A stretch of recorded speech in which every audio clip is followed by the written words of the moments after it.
One of the most important things when it comes to naming a suspect in the hunt for Jack the Ripper is placing that suspect at the scene of the crime at around the time the murder was taking place.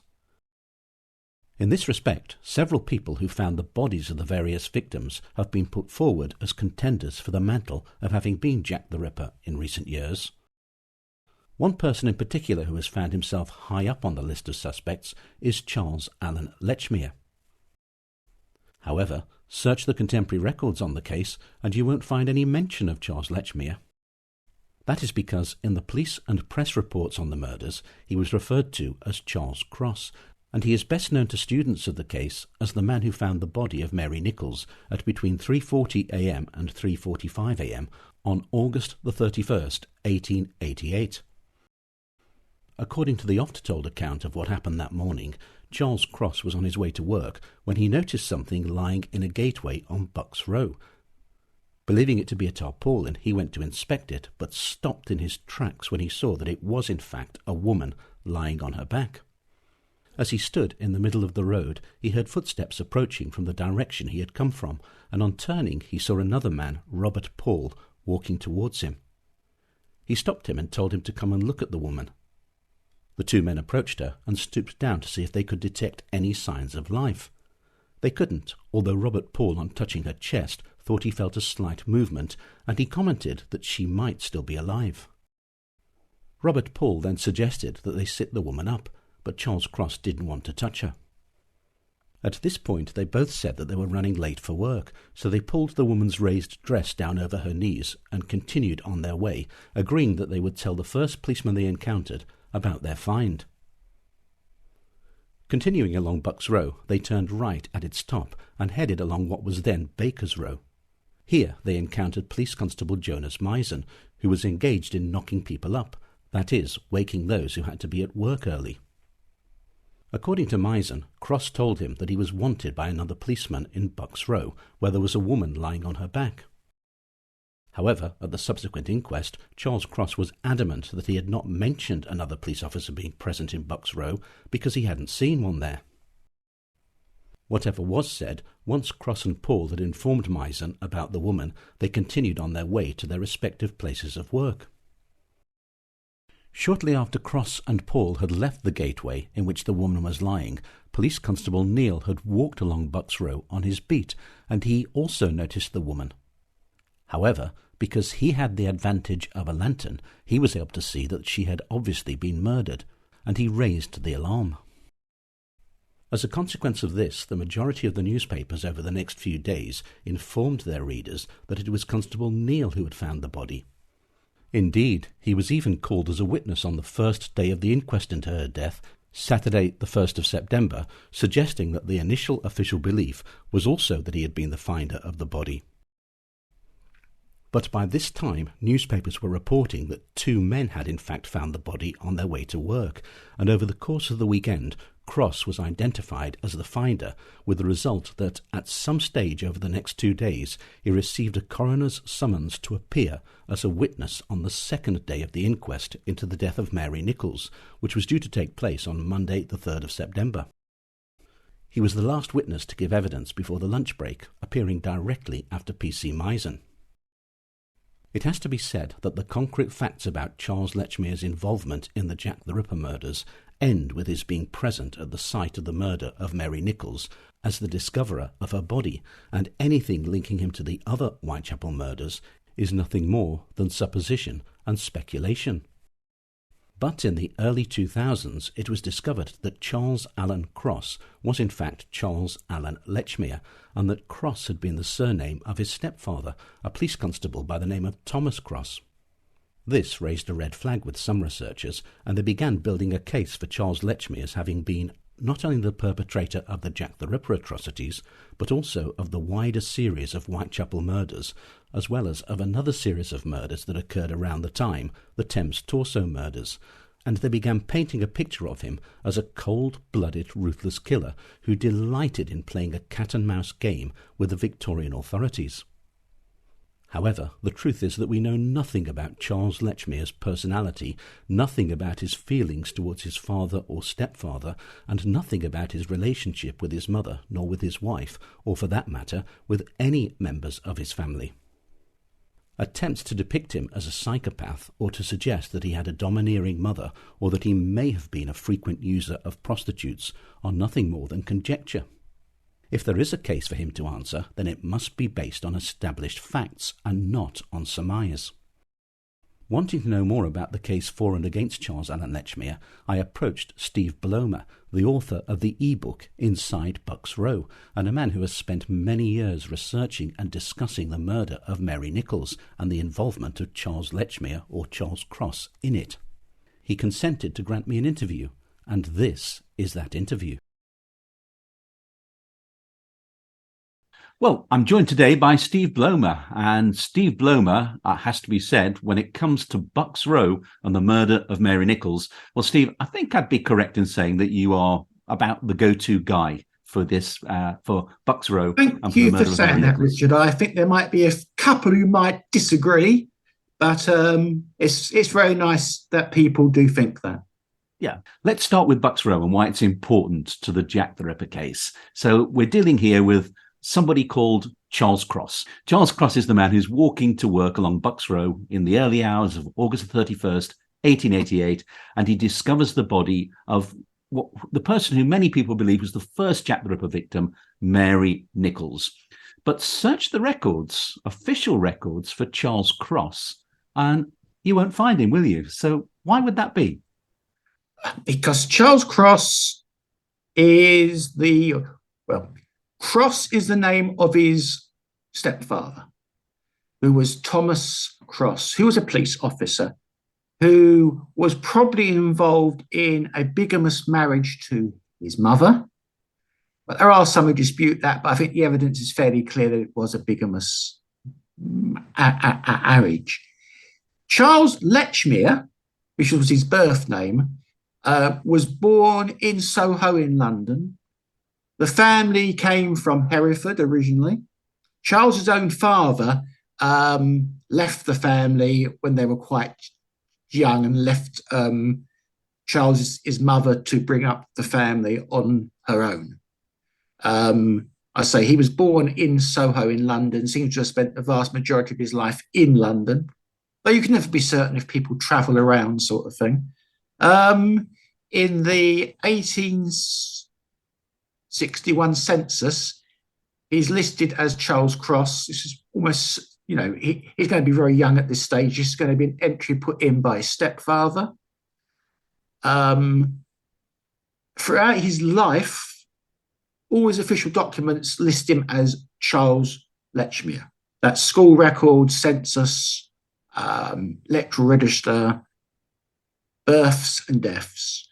The only two times that we don't see him, or 3 times we don't see him listed as Charles Lechmere, is on that census in 1861, at the inquest in 1888, and at another inquest in 1876. Now, we can't be certain that the man there calling himself Charles Cross is the same man, but he is a Pickfords driver. Searches have found, as I understand it, searchers have found only 2 carman in London by the name of Charles Cross. One south of the river, he's north of the river, and he's working for Pickfords, and the accident takes place in Islington. The general consensus is that it is the same man. It would appear, therefore, that he may have used the name Charles Cross at work. This may be because when he started there, his stepfather was still alive. His stepfather was a police officer. He may have helped him get the job in the first place. And it seems to make sense that in inquests where the first inquest, he's driving for Pickford, so it makes sense he would go by the name of Charles Cross if that's the name he's known at work. And in the second case, he's going to work when the whole thing takes place. And the inquest takes place during his normal working hours. So one assumes that he's had to get time off work to do that. and one assumes the police would be checking with Pickfords to make sure that he works there. And if he's listed as Charles Cross, they'll find him. If they say this guy's called Charles Lechmere, they're not going to find him at Pickfords. Unfortunately, there are no Pickfords records, employee records that survive. This 1876 inquest, this is when a Charles Cross is in his cart in Islington, and a child steps out in front of the cart, and he runs the child over, and the child is killed. And this is the inquest into the child's death. Yes. Inquest into the child's death. Now, some people have argued that because the Charles Cross's address is not given at the inquest, there's something strange there. He's trying to hide his identity. Again, they're trying to suggest. But some recent research by Dusty Miller from Australia, looking at, I agree it's a small sample, it's only 20 RTAs involving children over a 27-year period. But in none of those is the address of the cart driver actually the given, unless he's actually the owner of the company. It's the company's name who are given, and often their address which is given. And we do have to say, in that 1876 inquest, the general consensus is it was an accident. The jury finds it an accident. The general consensus, apart from the father of the child, who obviously has got a different motivation, different things, was that the child stepped out, that the cart driver attempted to stop, and there was nothing he could actually do. And the witnesses did say that the driver did attempt to stop. Yes, yes. And so we've got Charles Cross in 1876. So what we know about him, therefore, to this point is that he comes from a broken family, a dysfunctional family. Yes. And his mother's bigamous marriage is an interesting, because I should presume that in the East End of London, and certainly probably throughout the whole of Victorian Britain, there were lots of similar dysfunctional families. It was quite common for people maybe to get married, then move on. The marriages ended years ago, so they get married again. Divorce was much harder. People like to say it's a bigamous marriage. And after Thomas Cross dies, she engages in another relationship of the same type. So she does this several times. But she's looking for support for a man in her life, I think. She's just behaving normally. I don't think the fact that she's involved in a bigamous marriage says much about her at all, other than she needs a family to be looked after when she's younger, and as she gets older, she just wants companionship. And do we know anything evidentially? Do we know anything about their personalities? Charles Cross's personality, his mother's personality, his relationship with his mother. Is there any sort of surviving records that describe that? None whatsoever. There's lots of theory, there's lots of innuendo. You hear it said that she was a domineering mother, that he left the home to get away from her. This is all pure conjecture. It's all speculation. It's just people trying to put themselves into the place of the people in 1888 and say what they think those people thought and did. And quite honestly, it leads us nowhere.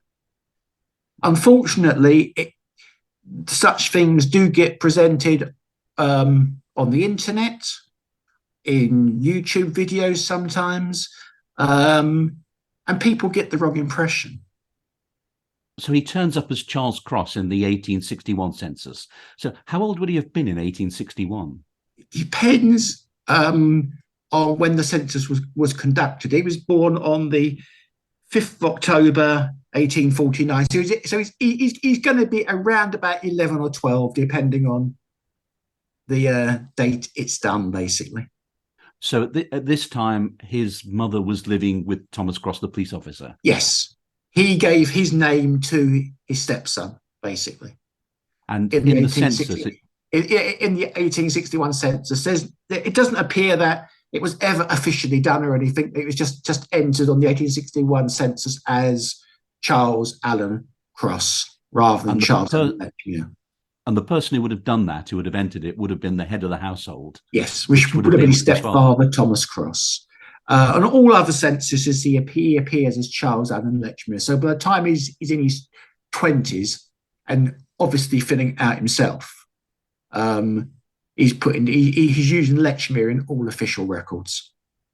So we know, therefore, that the man who discovers the body of Mary Nichols in Bucks Row is Charles Allen Lechmere, and yet at the inquests as a workman, he uses the name of Cross. He does indeed. Again, there are many people who argue various reasons for this. These range from he's trying to hide who he is. Unfortunately, if that's the case, why then do we have both his works address and his home address? Both of these are available. Now, it's suggested by some pro-Lechmere researchers that, in fact, the address only appears in one newspaper. His home address only appears in one newspaper, and that he's got that address was got from the clerk of the courts. That's the argument that's put forward. The only thing I will say about that is that if that is the case, then the clerk of the courts and the clerk of the inquest and the inquest itself are aware of his address. They must be, if they're the ones who pass it on. We have to assume that he only gives a single name, and that will be down to the coroner, Baxter, who must have the full details down, one assumes. And this is the interesting thing, isn't it? Because it is said of him that, shall we go back to his discovery of the body? That yes. the story of the discovery of the body, as told by Charles Cross, is that he was on his way to work along Bucks Row.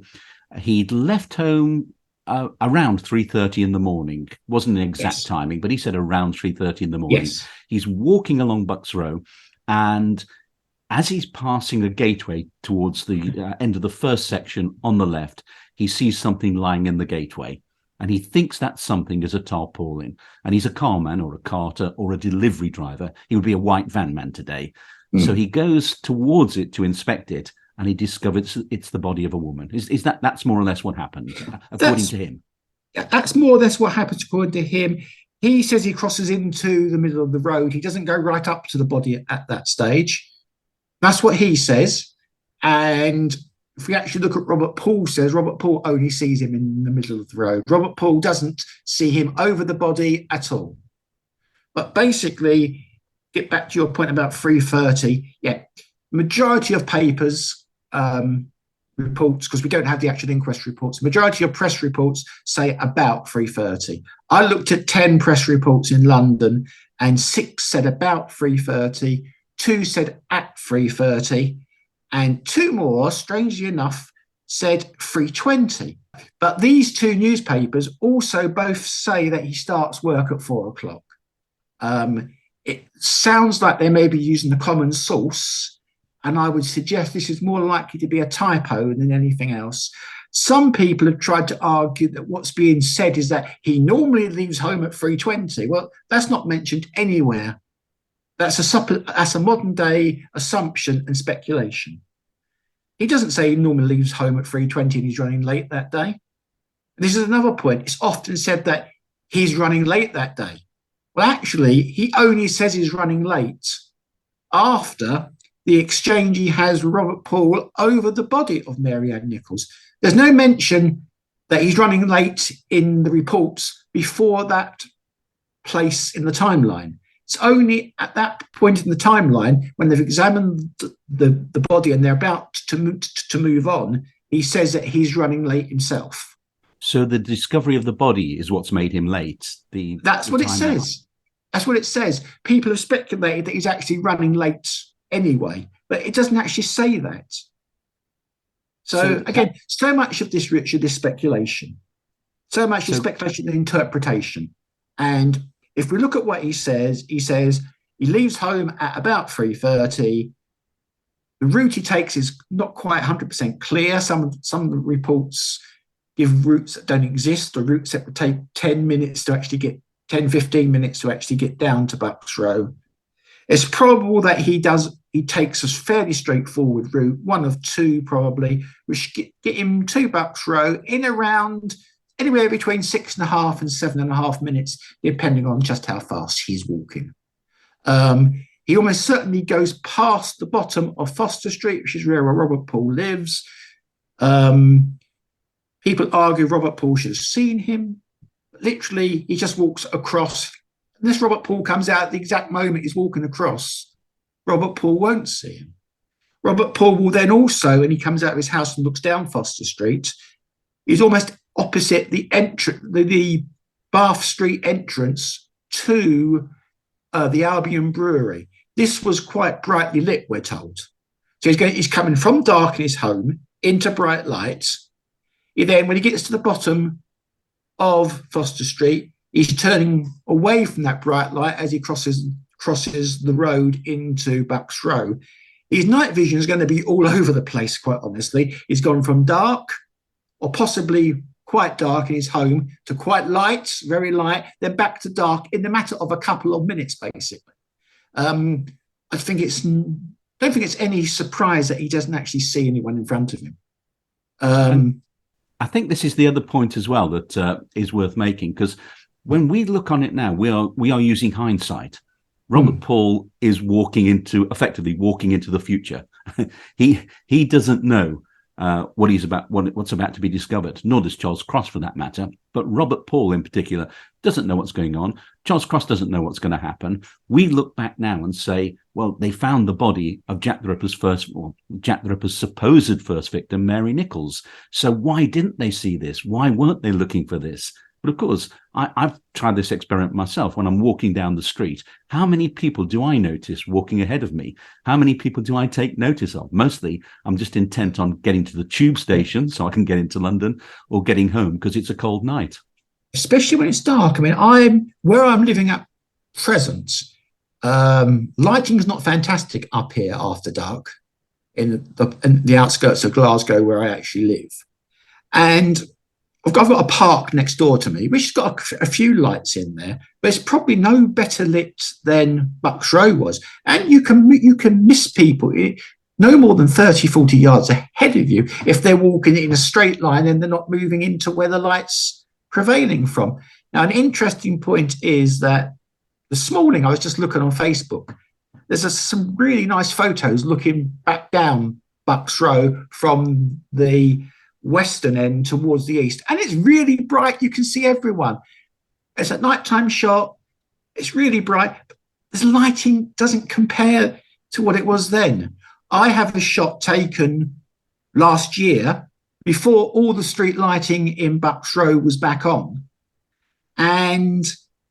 but for a backlight which is quite bright, there's a person walking in front and you wouldn't see that person but for the backlight, which exposes them on their right-hand side as they're walking back towards, they're walking from the board school back towards the murder site. So actually they've got their face showing as well, which is more reflection in light, and you can hardly see them. You really can. I mean, we shouldn't assume that just because we can see it today, you'd see it then. Well, Robert Poole does say in his interview with the Lloyd's newspaper on the Sunday just after the murder, he does say it was dark. He says it's dark. We also got a question of perception here. I mean, people say, he would have been very aware because he said it was a dangerous area.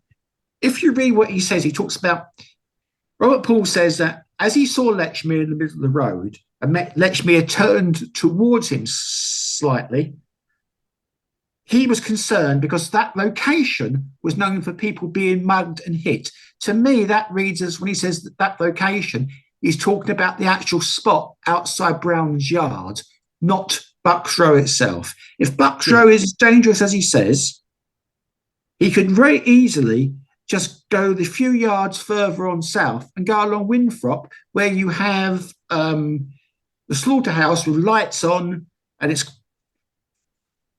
I would assume, a lot busier with the slaughterhouse there than it is in Bucks Row. That's going to add perhaps 30, 40 seconds onto his walking trip if it's really that dangerous. I think it's just that particular spot he's concerned with. I think that spot... He does say that.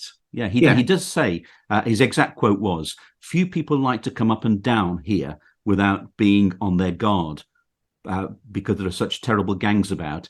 there have been many knocked down and robbed at that spot. So he does specify that spot. Yes, I think that's what he's. So, of course, the interesting bit is that he notices Lechmere Cross as he gets towards that spot. Now, Lechmere says he's about 40 yards away when he becomes aware of him.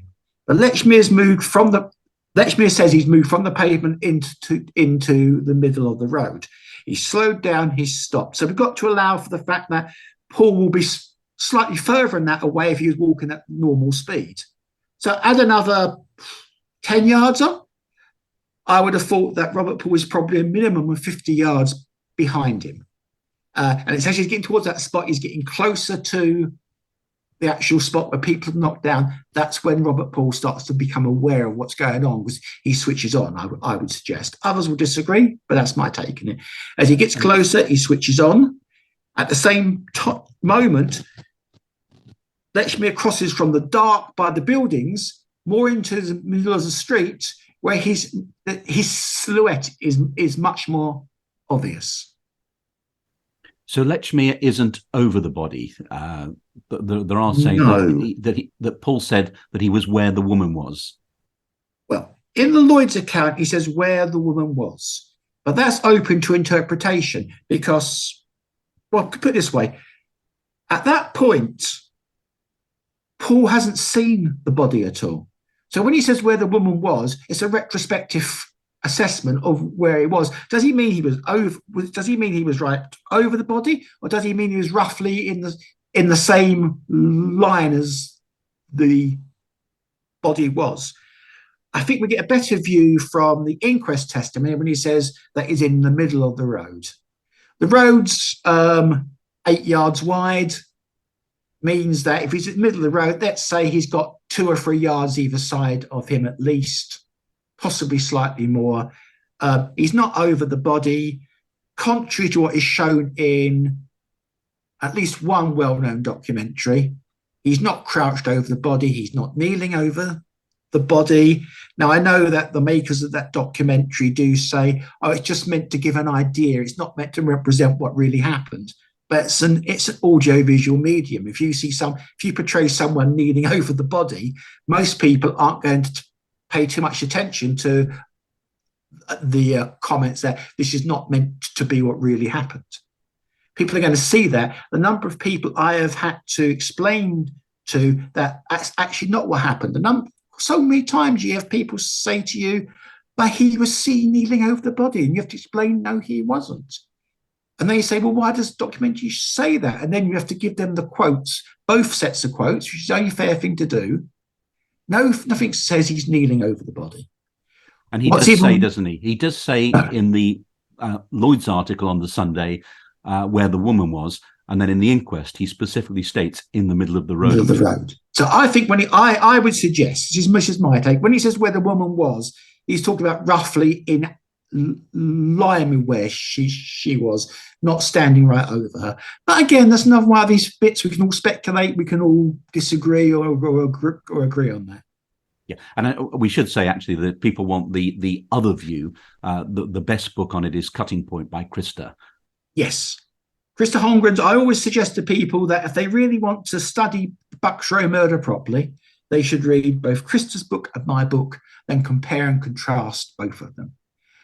And then you can take what you like from each. Basically, you can reach your own conclusion rather than Krista and me saying, no, this is that, this is this, this is that, disagreeing over things. And also go back to the sources as well. Read the Lloyd's article. And and the importance it shows is, which is a huge importance for, and not just for Charles Cross, but for anything to do with the murders, is go back to the source and read what was actually said, what was actually stated. Yes. So this brings me to another point. Did Robert Paul and Charles Cross know each other? Apparently not. They said they didn't know each other at all until that morning. There's a theory here that Charles Lechmere or Charles Cross has not found the body of Mary Nichols. In fact, when Robert Paul interrupts him, he's just murdered Mary Nichols. That's the theory that is put forward, yes. And this man is Charles Cross or Charles Lechmere, is a cold, calculating killer. And according to the theory, he's already murdered Martha Tabram, that she was one of his victims as well, if I'm not much mistaken. Yes, and there were probably other victims before that who were murdered. But there's also a suggestion that he is the Thames Torso, the perpetrator of the Thames Torso mysteries. So this is a man who is completely cold-blooded. Suggested that he's a psychopath, but there's no.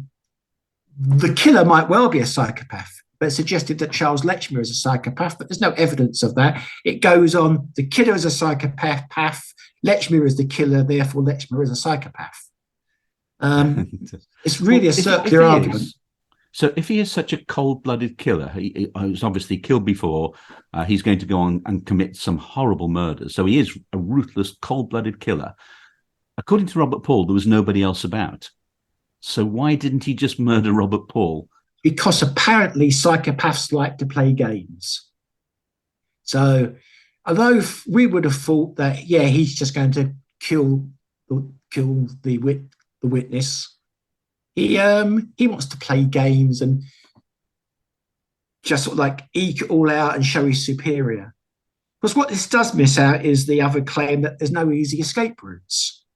There's over 20 escape routes from Bucks Row.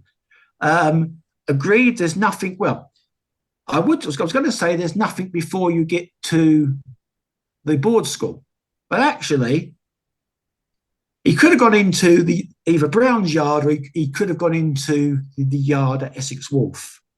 Now, these were checked after the murders, but we don't know if they were locked from the inside or not. So, in theory, he could have gone in, locked it, and got away that way. The killer could have got away that way. Once you get up to the board school, there are 20 different routes you can take, variations on routes you can take, some of which go south, some of which go back along Winthrop, some of which cut down onto the Whitechapel Road. You've got at least 4 turnings off of the southern route there, which go down to the Whitechapel Road. You've got routes that go north, up along Queen Anne Street. You've got routes that go out up Thomas Street and up round that way.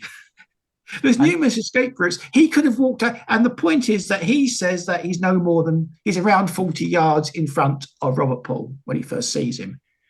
The distance from the murder site to the edge of the board school where he would disappear is only 46 yards. He'd virtually be gone before Robert Paul even got to the body.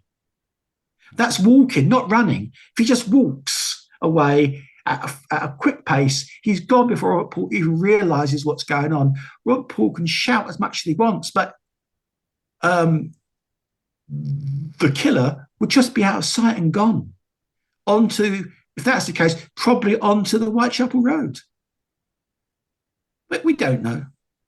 But they present this as it's presented there's no easy escape route when there are loads of escape routes. So part of the suspectology about Charles Lechmere or Charles Cross is the fact that Robert Paul wants to sit the woman up because Yes. So he decides he wants to sit her up, at which point Charles Lechmere or Charles Cross, or the stranger as he is to Robert Paul, doesn't want to touch the body. And the person who tells us that is Charles Lechmere. It's Lechmere who says, I don't want to touch her. Again, we're supposed to believe this is the man who's given evidence against himself. If he is the killer and he's just cut Polly's throat and not disemboweled her, but been very close to disembowelling her, he's only one cut away from it, basically. If he's going to have some blood in him at least. If he touches the body and moves it, he can say he got blood on him from moving the body, but he doesn't do that. Why would you not take the obvious alibi?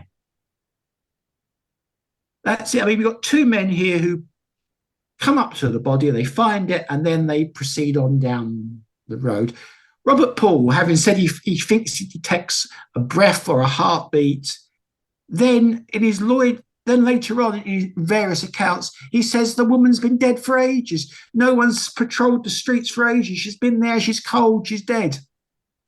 Robert Paul is all over the place, and people put far too much emphasis on the Lloyd's report.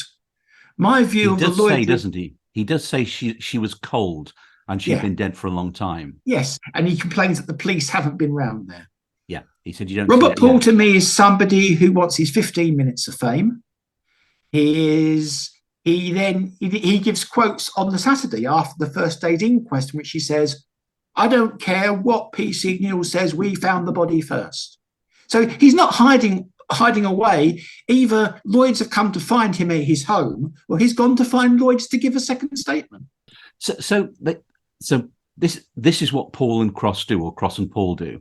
They decide that Cross isn't going to touch her. Now, I've got to be honest, if that was me, if I found a dead body lying in a gateway, I've got to say I wouldn't want to touch her either. I wouldn't. I'm quite squeamish in that respect.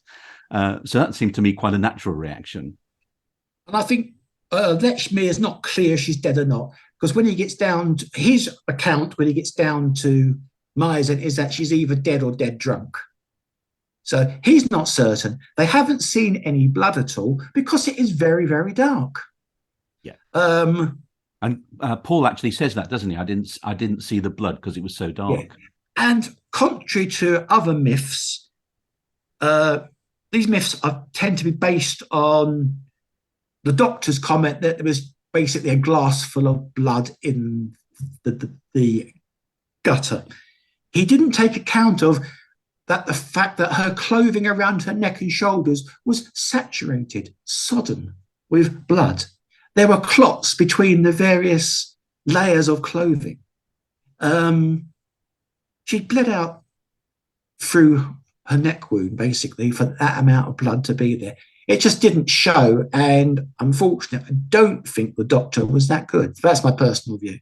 I think he was out of his depth just because he hadn't seen anything like that before.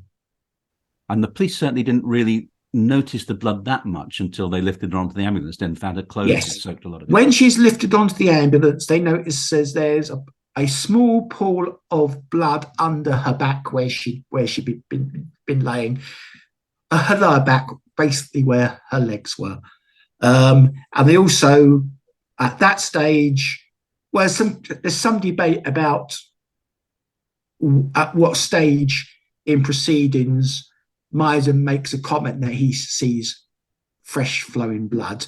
My take, and I think the take of a lot of people, is that this is when they're moving the body onto the ambulance and they just disturb some clots that are formed and the blood starts flowing again under gravity, basically.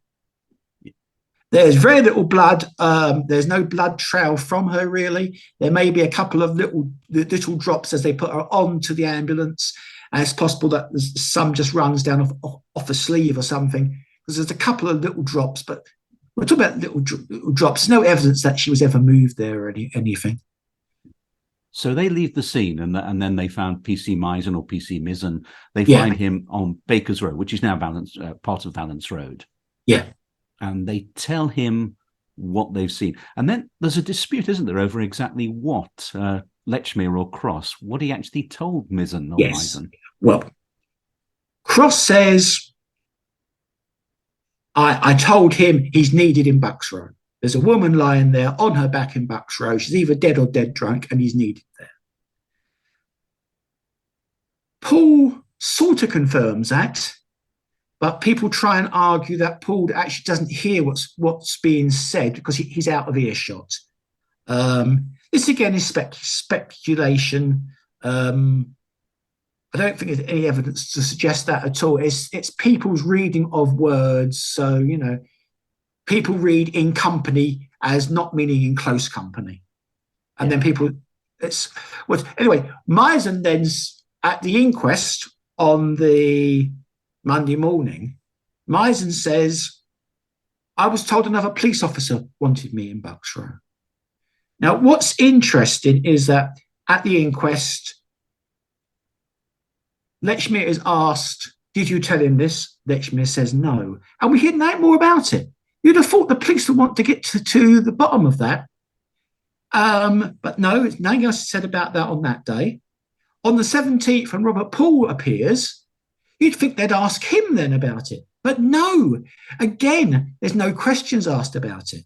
And then on the 19th, there's a report published by the police internal report, which actually says the two carmen approached Misen and told him what they had seen in Bucks Row. Not what they'd heard, not what they'd been told to say. There's no mention in the police report of a second police officer.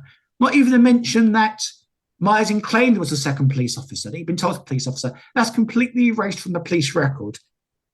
I would suggest that the police by the 17th have decided that Misen is mistaken and has misinterpreted what has happened. And I will move on to why I think, well, there are several reasons why he may have misinterpreted it, and I will give several of them as we move on. Okay. Now, the first one, which is the classic one, the Lechmere proponents refer to this as the Misen scam, but they've scammed their way past Misen without giving any details. Now, actually, Misen wasn't obliged to take any details anyway, and he didn't, because they hadn't reported it as a serious incident. They'd said she's either dead or dead drunk. They hadn't said they didn't say she'd been murdered. They didn't say she'd been attacked. They suggest, the Lechmere theorists say that he gave this story that no policeman wants you, so he'd be allowed to go on because Misen would think details had been taken. But that's for Robert Paul, because doesn't Robert Paul, in the Lloyd's article, Robert Paul says that he left the other man at the scene and he went to find the policeman? Yes, and we're going to get there in a second, because this is where we come on to another press story. In the Lloyd's account, Robert Paul takes all the leads. He's the one doing all the talking to Misen. He's the one making all the decisions over the body. And he says, I'm running late. I can't wait. I'll leave you here and I'll go and find a police officer. Well, we know that they went together, basically. There was, however, some stage on the 31st itself, a story in the Star newspaper, a very brief story, and I believe it's a garbled version of the Lloyd's account, but it says two men, doesn't say who they are or what they do as a profession, came across the body in Bucks Row. That one of the men stayed with the body while the other went to find a police officer. Now that sounds very similar to the Lloyd's account. Where it differs is that it carries on and says that the man who had gone to find the police officer returned, and he returned with a named police officer. The story says he returned with PC John Neal. Obviously, that's not true. Now, unfortunately, no copies of that edition of the Star exist.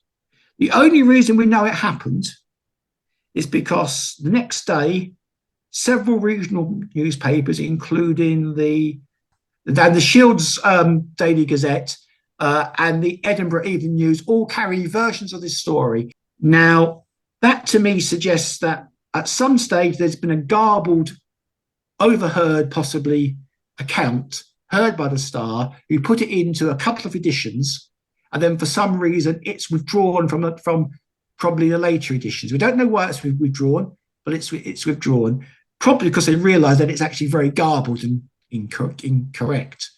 It may be withdrawn because the police asked them to withdraw it, because the police may be thinking, well, perhaps we're going to stake out Bucks Row and see if we can find who these two men were. Because at that stage, no one's come forward. So they did know they knew on the Friday. It was in the public domain. It was in the public domain on the Friday. Now, a lot of people will argue, well, these papers are wrong. We shouldn't take any notice of it. The fact is, it's in the public domain. It doesn't matter if the story is wrong. There was a story that two men found it before PC Neal. Now, on the Saturday at the inquest, PC Neal says quite clearly, I found the body. So he's not aware of the other men finding it. He's also not aware, probably, that PC Misen has said that other police officer told him to come there. So it suggests Misen and Neal haven't really discussed the case in any depth.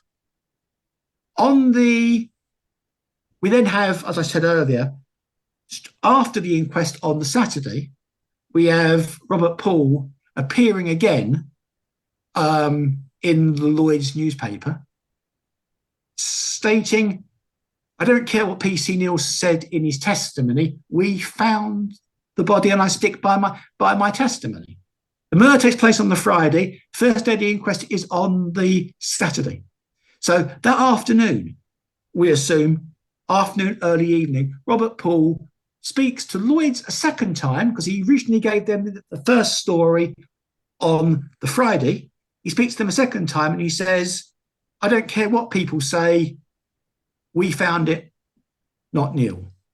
Now, on the Sunday evening, there are a series of statements made by the police, Sunday afternoon, Sunday evening. And Lechmere theorists like to present this as a single police statement. In fact, it's published in 2 newspapers at least on the Monday morning. If you read through this statement, in one of the editions, it reads like it could be a police statement. In the other one, which is a fuller version, lots of the statements are interspersed by journalistic comments and journalistic talk. What I think we have here is not a single police statement, but several separate police statements made at separate times, put together by the press to give to this article. Now, in this article statement, John Neal denies that he was called to the body by 2 men, and rightly so. The Lechmere theorists then say, oh, he's not referring to the Star account, which actually says he's called to the body. He's referring to the Lloyds account. He's saying the Lloyds account isn't true. Nowhere in the Lloyds account do the 2 carmen say that they went and found PC Neal and called him back to the site. The Lloyds account and that both say one man goes off. But the Lloyds account, having said one man goes off to find the policeman, then has both men turning up to meet Mizzen at the junction. One of the problems, I believe, with interpreting this statement that PC Neal denied he was called to the body by 2 men as referring to the Lloyds account, one of the problems with that is that if that's the case, that means that the police in J Division, and that's police from Neal up to Helson and Aberline, have not spoken to Mizzen and got Mizzen's view. Because if they've spoken to Mizzen, they must know that basically that story is quite true. Now, it's clear from Paul's statement to Lloyds on the Saturday evening that at that stage he hasn't been contacted by anyone. But there's nothing to say that 5 minutes after that, the police don't say, hi, Mr. Paul. Now, people say, how would they locate him? Because there's no actual address given in Lloyds. Well, his name's given as Robert Poole. If you look on the various official records at the time, he's listed at 30 Foster Street on birth records in the 80s, electoral registers, census. It wouldn't have been impossible for the police to have found him if they really wanted to. So I think any time from Saturday afternoon onwards, I personally think he's probably found on the Sunday myself, but might even be late Sunday evening. I think he might be found, but we don't know for sure. But Lloyd's newspaper find him on the Friday evening on his way home from work. Yes. Now, what time Friday evenings, we don't know, but if assume he starts at 4, assume he's doing at least a 12-hour day, probably between 4 and 6 they locate him. I would speculate that the Star story is based on the Lloyd story. They've overheard it somehow, got a garbled version. Yeah. And then we've got Robert Poole. Now, you would have thought, therefore, that Robert Poole would be the first one to appear at an inquest. Charles, one of the things said against Charles Lechmere is that he didn't come forward until Robert Poole's story appeared in Lloyd's weekly newspaper on the Sunday. So therefore, he was trying to hide and trying to avoid attending the inquest. But do we have the evidence that he did try to avoid being called to the inquest? No, again, it's speculation, particularly with these new discoveries that it could actually have been in the press on the Saturday. Could easily have been in the press. Now, the point is, of course, there is It's argued that he comes forward because he's scared of the Lloyd's story. But there's nothing in the Lloyd's story which should allow him to be identified. Robert Poole doesn't know him, doesn't know where he works, and doesn't know where he lives. So the only way the police could identify him, as far as I could see, would be to keep a watch on Bucks Row, either on the Saturday morning, if they've got details earlier, which is possible, but probably on the Sunday morning or the Monday morning. I don't see any other way that they could identify him. They stop everyone, and then that they ask, were you one of these men who's reported to who was included in that report yesterday? If that is the case, though, Richard, if he wanted to avoid being stopped in Bucks Row, there are other routes he could have taken. Now, they do mean he's got to leave home probably 5 or 10 minutes earlier than he would normally. But if you're a murderer and you want to avoid being stopped, you take the other routes. We don't know why he came forward. They suggest he came forward because he was guilty. But he may have came forward because he thought it was his civic duty to come forward. You know, he was involved and he thought he had to come forward. But they completely dismiss that. Now, when you appear at the inquest, is entirely in the hands of the coroner, nobody else. So in fact, in theory, you could present yourself to the coroner's officer, or the police on the Friday, and it could well be that the coroner, Baxter, decides not to call you until the Monday. Now, I think it's highly unlikely that he would have presented himself on the Friday. But I think it's more than likely, particularly if the Lloyd's story is out there on the Saturday morning, that he presents himself at some stage on the Saturday to the coroner's officer, and they say, we'd like you to appear on Monday, please.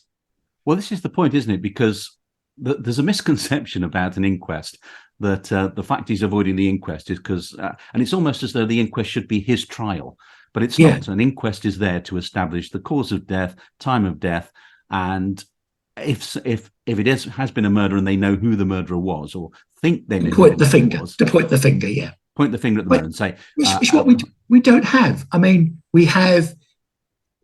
It's assumed that he's coming forward sometime on the Sunday, because Lloyd's was published on the Sunday. But if it's published on the Saturday, he might be coming forward on the Saturday, even if he's guilty, might be coming forward on the Saturday. But they completely dismiss the idea that he's coming forward because it's his civic duty. The same reason other people came forward, because it was their civic duty to come forward. The other thing is, though, he would have been summoned. You can't just turn up at an inquest. You don't just think, I'm going to appear at the inquest today. You are summoned. And the point is, he appears on the Monday morning. He's the last witness before lunch. Yeah. There's already been the first day of the inquest on the Saturday. Yeah. And he's the witness directly after PC Misen, which makes a certain amount of sense, actually. Yeah. If you think about it, if Misen's appearing on the Monday, why is Misen only appearing on the Monday? One could say, why haven't they called him earlier? Because surely he's putting his report to his police report, and reports to the coroner that these two men approached him and said another policeman wants you. Surely that's important. Surely he should appear on the Saturday as well. No, there's a limited amount of time on the Saturday, and Baxter calls who he thinks is the most appropriate on each day. It may be some people, it may be some people can do the Saturday but can't do the Monday. I mean, also the fact on the Saturday inquest, the purpose is to, first of all, to identify the victim. Yes. Give an identity to the victim. Yeah. So we get her family appearing, and then we get Neil as the first witness giving basic details about what he found. He came across the body, because I think at that stage the police probably did believe that he'd found it first. They had these rumours floating around, but they weren't sure. But all that aside, and one other thing made about a point about Lechmere is when he, is that when he turned up at the inquest, he showed disrespect by turning up in his work clothes. Well, some say he showed disrespect. Some also say that he's trying to make it look like he's a hard-working man. We've got two options. Either he's been summoned to appear before that dates. So he was summoned to appear before. No, he was summoned Saturday or Sunday to appear on the Monday. Now, he's probably, as we say, he's the last one before lunchtime. So it's possible that he's gone into work first and done work first, and either arranged for someone to do the end of his shift, or he's just decided to take a break, and if he could take a break and just turn up. I think it's more like he's arranged someone to cover the end of his shift. The other alternative is that he's actually stopped on his way to work on the Monday morning and summoned immediately to appear. I think that's highly unlikely. That's the only other way, that's another alternative from appearing in his work clothes. We have other people appearing in their work clothes, don't we? I mean, we get the two mortuary attendants are appearing in their work clothing.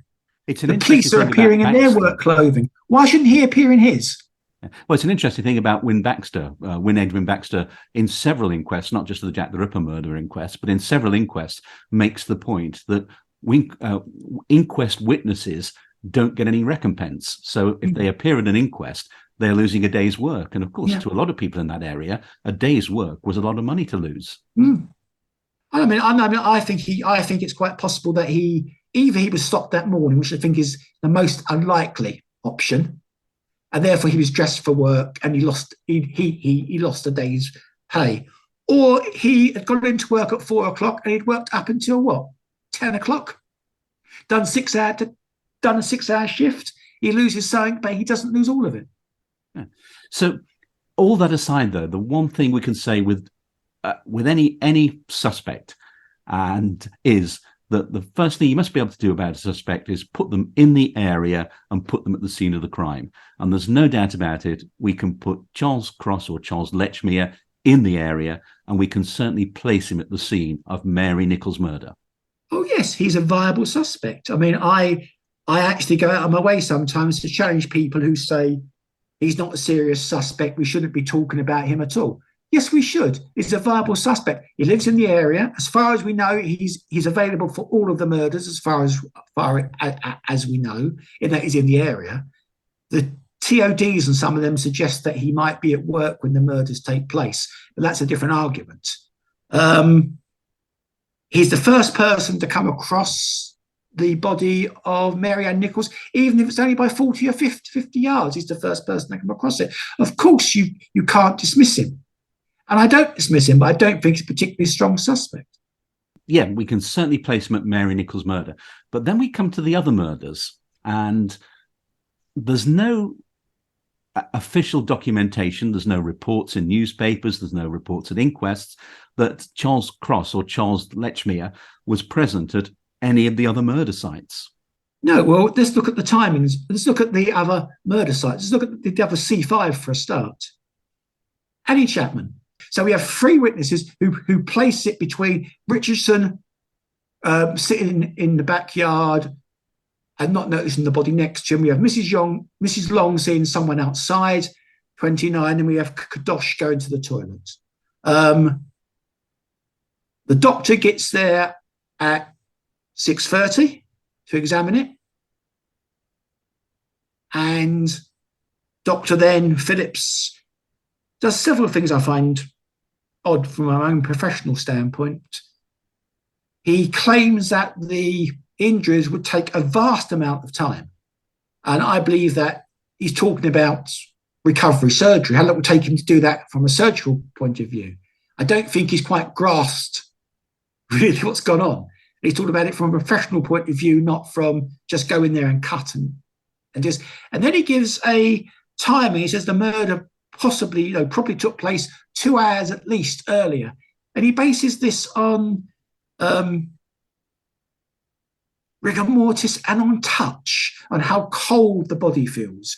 Touch is highly subjective. Now, for a long time, people have argued, and not just Lechmere people, a lot of people in the community have argued that the doctors are right and that we don't know what we're talking about when we say that the time TOD shouldn't be taken as set in stone. I think, though, people are slowly coming round to accepting that TODs are not set in stone, and they just didn't have the ability to place time of death to the extent they thought they did in the 1880s. I mean, we have doctors there trying to fix it to within 20-minute gap. It's just not possible. Now, it's interesting that we have two that are disputed. That's the Chapman one and the Mary Kelly one. The TODs of both of those are disputed to a certain extent. And they're the only two where there's not police involvement in saying, I was here at set time and there was no body there. And because people say, well, how comes they get them right in these other cases? They get them right because the police are helping and giving statements by saying there was nobody there 25 minutes before or quarter of an hour before, which does help the doctors set the time. Now, there's been a move recently by some Lechmere researchers to suggest that the timings given by Phillips might not be correct. And does that cause a problem for some people with Lechmere being at work? No, of course not.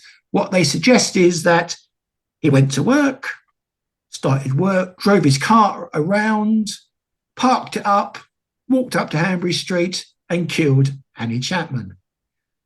I'll make no further comments about that. We look at Stride. Stride's on a Sunday night. We're told that he didn't work on a Sunday. It's quite early. It's 12:30, 12:45, 1 o'clock.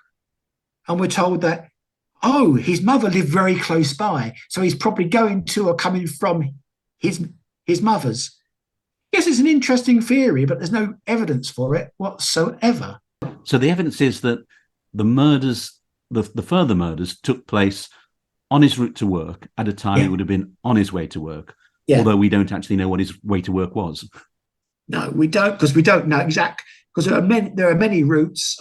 I was counting up the other day how many routes I've got, possible routes and possible entrances. Now, we know there's an entrance to Pickfords in Eldon Street, but there were others, 4 or 5 other possible entrances. So you look at all of those, and then you look at all the possible routes through Spitalfields and Whitechapel itself. And then you look at the possible routes from Doveton Street to Bucks Row. I think I come out at 120 different possible routes. And that's got to put it into perspective. Yeah, I mean, it's been claimed for a long time that the route via Old Montague is the shortest, but it's not. It's around about second shortest, depending exactly on how you measure it. But there was a shorter route. There are other routes that are very close to it, basically. And we've got no evidence that he went down Old Montague at all. Again, it's just speculation. With Robert Paul, doesn't he? Because he walks with Robert Paul as far as Corbett Place. Yes. And that's the top of Hanbury Street. Yeah. Now, people say, oh, he's keeping an eye on Robert Paul. But what if he's actually entering Pickfords by one of the northern entrances? Then, in fact, it'd be perfectly normal to walk along Hanbury Street, because once he comes out of Hanbury Street, he then just crosses over, and then he cuts on through, and the other side of the market, basically, is Pickfords. There's Liverpool Street Station, Broad Street Station next to it, and there's entrances into the goods yard at Broad Street Station, which are much closer than if you had to go south. Again, it's all speculation, Richard. The theory being, though, that the murders took place on his way to work at a time he was on his way to work, which doesn't seem to have been the case with Annie Chapman, because by the time she was murdered, between 5:30 and 6 a.m., he should have been at work if his starting time was 4 o'clock.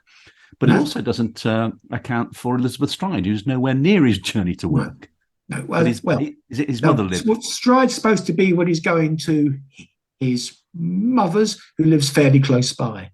Now, we don't know if it's supposed to be on his way to his mother's or his way from his mother's. And that time of the day as well, or those times of the day, of course, he wouldn't have been the only one on his way to work. Those people walk to work. And there's lots of people. I mean, Robert Paul, for example, was on his way to work. And people would be, all the other carmen would be going to work. Anyone working at the railway stations would be going to work. shops would be opening. People work much longer hours. And you had the busy markets on the coroner makes reference to the fact that if the killer escaped Bucks Row through any of the passageways onto Whitechapel Road, he could have lost himself in the early morning traffic along Whitechapel Road. Yes. I mean, PC Neal mentions that there were quite a few people in the Whitechapel Road earlier on his beat before he turned into Bucks Row. So, any of this stuff that we hear about him, that on the 30th of September, he was in the habit of visiting his mother, and he was on his way home or on his way back. No evidence of that at all. No evidence. It's pure speculation. His mother lived very close by. Yes. There's no evidence that he'd visited his mother. It's an interesting theory. But it's pure speculation. It was John Malcolm, actually, who said on a podcast some years ago, the Lechmere theory is pure speculation. It's a theory of pure imagination. So all the evidence against him, from what we know, is based on a 15-minute or so window on the 31st of August, 1888. Yes. The evidence against him is basically that he used a false name, which I would argue that he didn't use a false name. He used an alternative name, which he was legally entitled to actually use, and he may have used it for work reasons. There are other researchers who give a different argument, which say that he used a different name because he didn't want to implicate the family, because the family were, as I've said earlier, quite a historic and well-to-do family, and that's possible. That's apart from the fact that, of course, he's just trying to mislead people. That's the other alternative. There's the idea that there's this big gap between him arriving at the murder site and Robert Poole arriving. There's the idea that he misleads Misen and thereby avoids giving his name and address, but there's no reason why Misen would have taken his name and address anyway. Well, obviously, according to the police code, there was no reason for Misen to take the address because it wasn't reported as a major incident. And there's no reason to believe, with Misen at least, that Charles Cross, when he meets Misen, Charles Cross at the inquest is quite adamant, isn't he, that I didn't tell him there was another policeman there. Yes, he's asked the question, he denies it, and we never hear of it again. Yeah. It's never heard of again until 125 years later. And I've heard it described as a bad-tempered exchange in the court, but I think, again, it seems to me that it's just reading bad temper into it. Yes, I think this is about interpretation again, isn't it? People read what they want to read into it. I don't see any bad temper. I see bad temper sometimes with Baxter, where it's pretty obvious that Baxter is losing his temper with people. With the mortuary attendants, he makes it very clear what he thinks of the mortuary attendants. He has the exchanges between himself and Henry Tompkins are wonderful.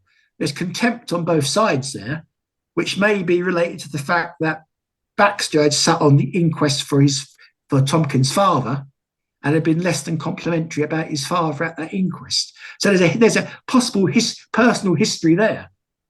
I mean, and Tompkins is one of the horse slaughterers. Yeah, Baxter didn't take prisoners. I'm not saying he was a good coroner or a bad coroner, but he asked the important questions. Yeah, and of course the thing with the Whitechapel murders a point he made was that they didn't know who the murderer was. And the bodies were going to be buried very shortly. So he wanted to get all the information on record in case they caught someone later on. Yes, because they didn't. I mean, we have the case where in Bucks Row, the doctor has to go back and do a second examination of the body because he's asked, were any organs taken and removed? And the doctor basically goes back and does a second examination because obviously he hadn't checked the first time round. Because if he had checked, he wouldn't need to go back and do it, would he? And do we know? I mean, Lechmere obviously worked for Pickfords. I have read that he actually worked in delivering meat. Do we know that for certain? Pickfords delivered various articles. Meat came into Broad Street and was then packed up into boxes or just wrapped in material loaded onto carts, and it was then delivered to cat's meat dealers, restaurants, shops. That was basically what was done. The argument is that because he delivered meat, no questions would be asked about him having blood on him. But it's never mentioned that he's got any blood on him at all. That appears to be an argument for something which is never recorded. So basically, the case against him, as far as I can ascertain, is that he found the body of Mary Nichols, that that he gave a false name to for whatever reason. He then lied to PC Mizzen. The other murders took place on his route to work. He might have delivered meat, so he could have delivered meat. So that might have explained why people weren't suspicious if he had bloodstains on him. And that's about it, really, isn't it? Well, I would say it is. I'm sure the Lechmere theorists would say that is not it.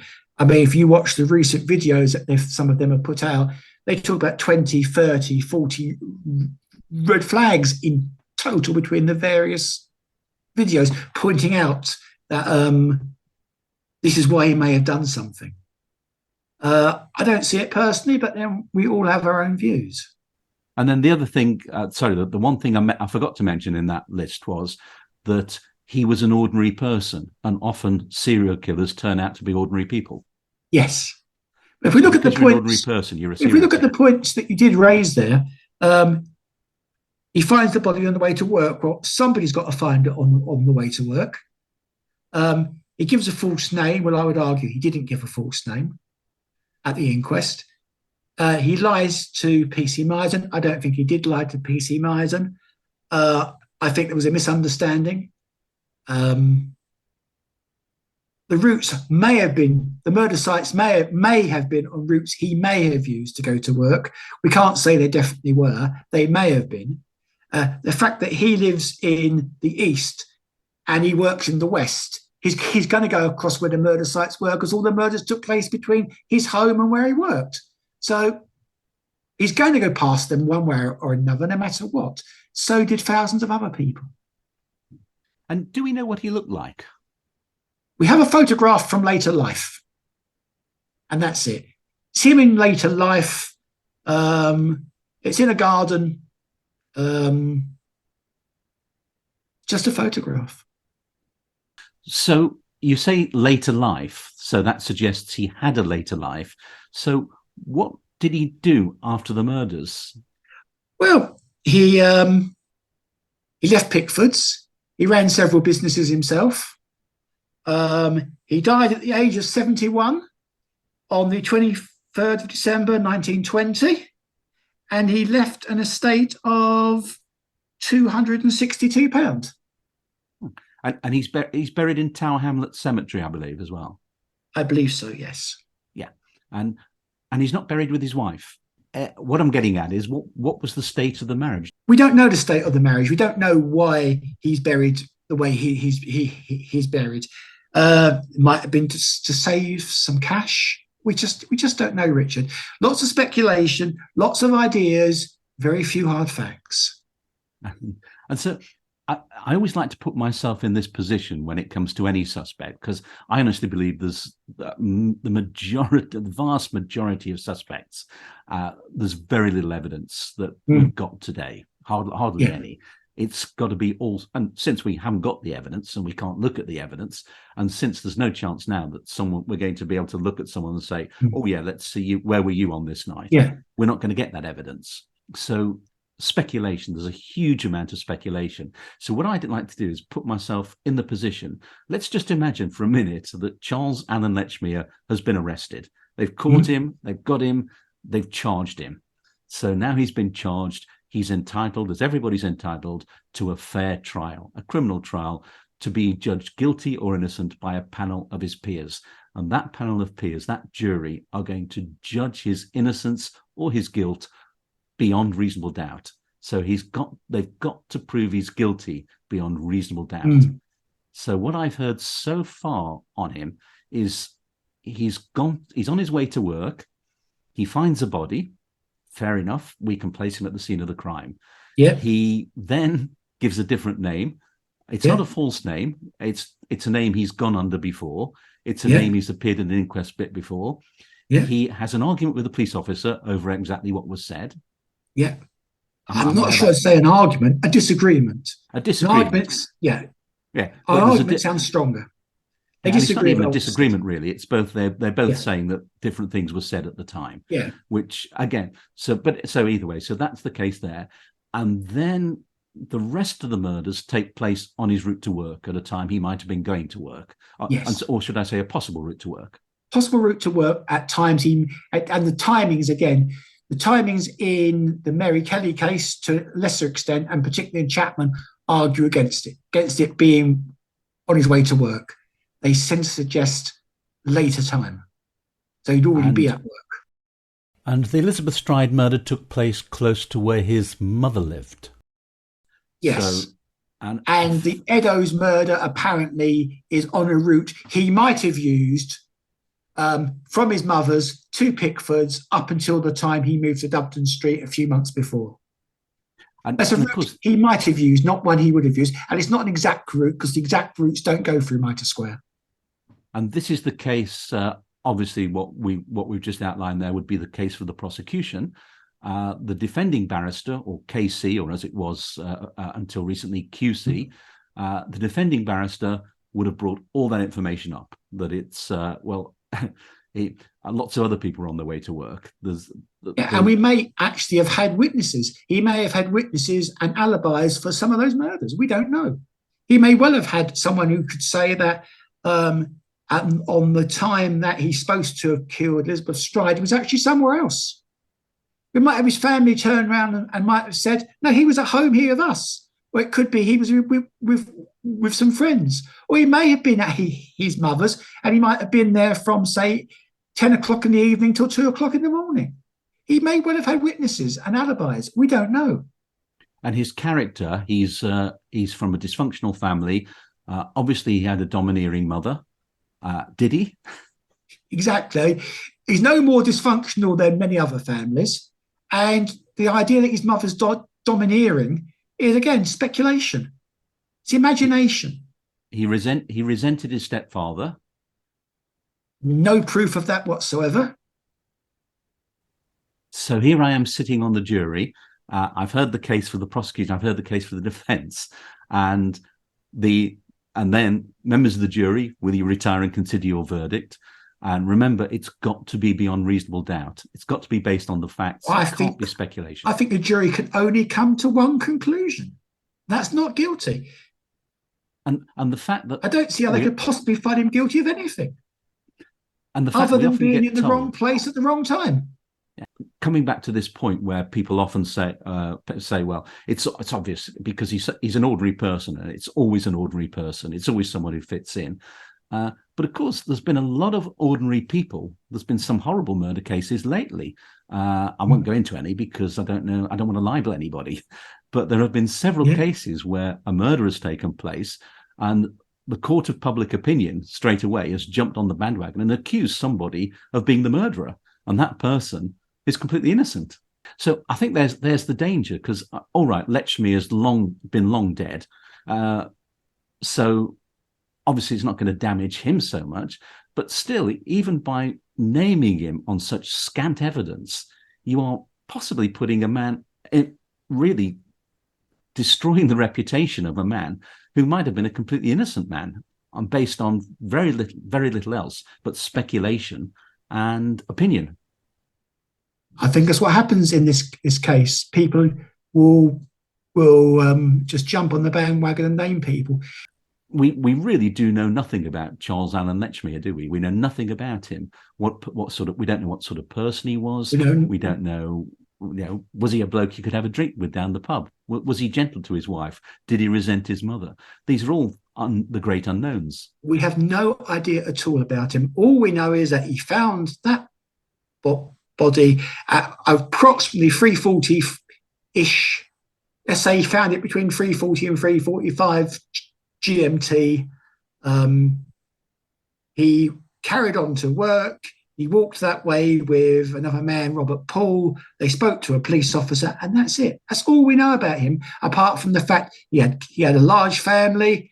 He packed up working he worked for Carman for many years, stable employment. He also ran quite a few small businesses himself. And he died at the ripe old age of 71. That is all we know about him. So, well, it's been a fascinating discussion. It really has.